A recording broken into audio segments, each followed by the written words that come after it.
desde o mundo grego, né, quando houve aquela primeira grande experiência da paideia. Depois, na modernidade, se retomou, principalmente no Renascimento, o início aí da Idade Moderna, com o discurso da Humanitas Latina, com todas aquelas contribuições maravilhosas que nós tivemos no período. E por último, a terceira grande experiência da formação cultural é a Bildung alemã, que surgiu no século XVIII por ocasião, né, do auge do Iluminismo. O que a ideia de formação cultural pode potencializar a formação do professor e a sua autocompreensão? Essa é uma questão que tem me inquietado muito. E quando a gente vai na raiz desses termos, né, desde também lá da paideia grega, por exemplo, Werner Jäger é um grande pensador que escreveu muito sobre isso, escreveu um livro enorme chamado Paideia, a formação do homem grego. Ele dizia que a caverna platônica é a imagem por excelência da paideia grega, né? Então aí a presença de uma imagem. E depois na modernidade, com o discurso da Bildung, se nós pegar o radical Bildung, Bild já quer dizer imagem, né? E há um jogo aí de palavras, imagem, imitar e modelo por ser imitado, né? Há uma imagem a ser projetada, né? A imagem de homem, daquilo que nós queremos, de mulher, de cidadão, e aquilo que o processo educativo tem que buscar, né, realizar. E nesse aspecto, portanto, a ideia de formação cultural está muito próxima à ideia de imagem. Qual a imagem de homem, de mulher que nós queremos? Qual a imagem de sociedade? Qual a imagem de escola, né? E nessa sociedade que nós vivemos, que é a sociedade dita da imagem, eu acho que a ideia da formação cultural ganha mais sentido ainda, porque é justamente nesse contexto que nós nos deparamos, né? Por exemplo, com uma autoimagem do professor extremamente depreciada, né? Com a imagem da escola, né, como uma situação também que não é das melhores, né, em função de uma série de políticas, de descasos, né, que tem sido tratada a educação. Então nós acreditamos que em função desse confronto, né, com a ideia de formação cultural é que nós podemos potencializar e repensar, né, quem sabe uma ideia de formação mais potencializada, né, no sentido educativo, pensando, né, que tipo de imagem nós estamos passando para a sociedade de educação, de professor, de aluno, né, e assim por diante. A gente vê nas políticas um acento muito forte em cima de uma educação por competências e habilidades. Desde que a criança já entra na escola até na pós-graduação, nós somos avaliados, né, em função das competências e habilidades. Esse é o discurso oficial. E isso é uma parte do processo, porque é um tipo de formação voltada mais para o atendimento às necessidades do mercado, que é importante, mas não é tudo. E a gente acha que essa integralidade ela está sendo negada e a prova disso é a própria reforma recentemente feita no ensino médio, que acaba retirando disciplinas muito importantes para a formação cultural, né, como a história, como os espaços da sociologia, da filosofia, da própria educação física, que estão sendo minimizados em função do quê? Né, de uma educação mais voltada para o mercado de trabalho. Então a gente acha que precisaria justamente pensar essa integralidade. A gente vê com muita preocupação o quadro, né, que está se desenhando, porque óbvio que houve acréscimos bem importantes, né, com políticas de cota, com a inserção, né, de uma preocupação com os afrodescendentes, com os grupos minoritários, né, com educação de gênero, mas tudo isso foram conquistas bem importantes no sentido de promovermos um paradigma mais integral, de inclusão, hoje está sendo fortemente questionado. Nós vivemos um ambiente, né, que os teóricos têm dito no sentido de que há uma política, há uma intencionalidade biopolítica no sentido da exclusão, não tanto da inclusão. E aí quando se coloca um outro tipo de pensamento na vida pública, né, há reflexos fortes no campo político e, portanto, na educação.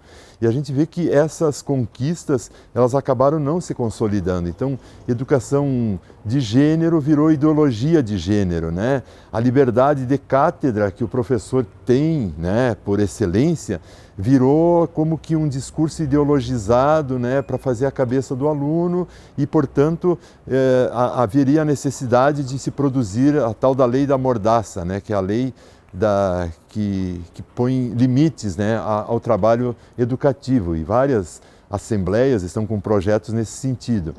Então a gente vê com uma grande preocupação, porque não se faz educação sem liberdade, né? Sem liberdade de expressão, não se produz uma nova sociedade em cima de um tipo de discurso xenófobo ou que desconsidera o outro, ou que tenta pensar que todas essas contribuições se reduzem a uma ideologia. Existe um teórico da área de formação de professores chamado Antônio Nova, que ele diz uma frase que eu considero bem lapidar nesse sentido. Ao professor exige-se-lhe quase tudo e se lhe dá quase nada, né, em troca. E se dar quase nada em troca são em termos de condições de trabalho, em termos, né, de melhoria salarial e assim por diante. Então o que a gente percebe é que há um descompasso muito grande nesse sentido no Brasil. Nas minhas produções, nos meus trabalhos, eu coloquei um pouco essa imagem do professor quase como aquela imagem do mito grego de Atlas, que ficou eternamente, né, encarregado da tarefa de levar o mundo sobre as costas. E se a gente for pensar a tarefa do professor hoje em dia, ela é muito complexa, né? É uma educação muito plural, que necessita dar conta de várias demandas, né? O professor hoje em dia não é só professor, ele também tem que ser um gestor, ele tem que ser um pesquisador, né? E ao mesmo tempo dar conta de toda essa complexidade da vida social e as mudanças que estão acontecendo. É uma educação para o trânsito, é uma educação pluralista e assim por diante. E aí são jogadas muitas expectativas para cima de uma escola e para cima dos ombros do professor que não correspondem, né, à sua realidade e que não, ao mesmo tempo não se prevê uma infraestrutura para esse tipo de trabalho. Então, nesse descompasso que a gente acredita que haveria a necessidade de pensar uma outra imagem de docência, né?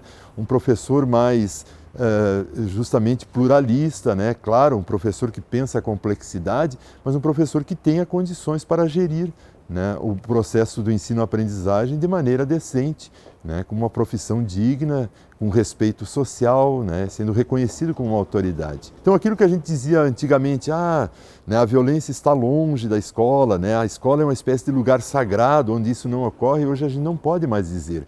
Hoje a violência está intramuros na escola, né? Toda hora a gente se depara com casos de crianças, enfim, né, de desacato, e os números estão aí para justamente comprovar essa realidade. O Brasil é campeão no mundo em casos de violência contra o professor. Enquanto a média mundial é de 3,5 agressões, sejam físicas, verbais, né, ou incivilidades, contra o professor, no Brasil esse índice chega a 12,5. É um índice muito preocupante, né? E tem casos de países que esse índice é zero, né? Onde o professor realmente é respeitado, como é o caso de Singapura, de Malásia, do próprio Japão, né?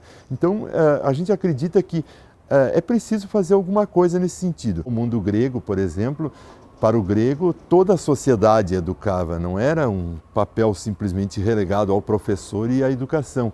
E hoje, muitas vezes, o que a gente vê, né? O pai cobra do filho, né, um comportamento X, Y ou Z, né, porque ele não recebeu a educação na escola. Né? Que é isso, meu filho, né? O professor não te ensinou esse tipo de coisa. Então, quer dizer, parece que a sociedade caminha no sentido contrário. Há uma desresponsabilização da família, isso é uma das causas, inclusive, do fato de que a violência está explodindo na escola. As crianças não encontram aquele primeiro limite posto pelo pai ou pela mãe dentro da família, ele chega na escola com uma visão muito horizontalizada e acaba, né, quando o professor põe esse limite, acaba explodindo o conflito. Então, o que a gente percebe, né? Que as demandas cada vez maiores são repassadas para a escola e para o professor sem essa contrapartida. Por quê? Porque justamente não há um movimento contrário, há um movimento de redução da educação à escola. Há um teórico espanhol chamado Agustín de Layrán que ele defende uma pedagogia radical, que seria a ideia de que toda a sociedade e todas as pessoas deveriam se preocupar com o aspecto educativo, né? Desde a questão, por exemplo, de jogar um lixo no chão, né? De ter posturas, né, de cidadãs, de fazer o bem sem precisar que alguém esteja sendo monitorado, esse tipo de coisa. Então, no momento que a sociedade incorporasse, né, esse espírito pedagógico, provavelmente nós teríamos uma mudança significativa no processo de ensinar e aprender na escola, né, e na sociedade como um todo. A educação, ela deve se preocupar em formar um ser humano para esta perspectiva do mercado, mas além disso, para um ser humano com uma formação integral, um ser humano que seja formado para construir, dentro de toda essa complexidade da contemporaneidade, um mundo bem mais humano.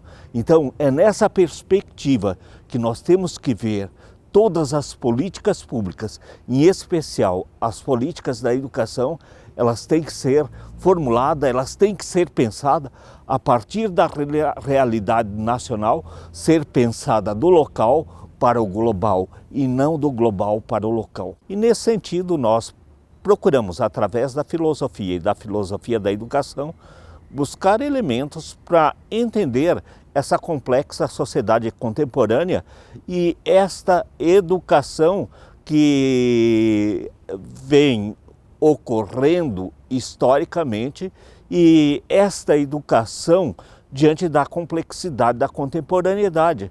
E um dos grandes questionamentos que nós nos colocamos é o que significa educar hoje?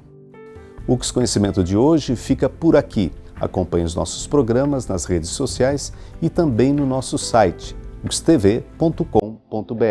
Até a próxima!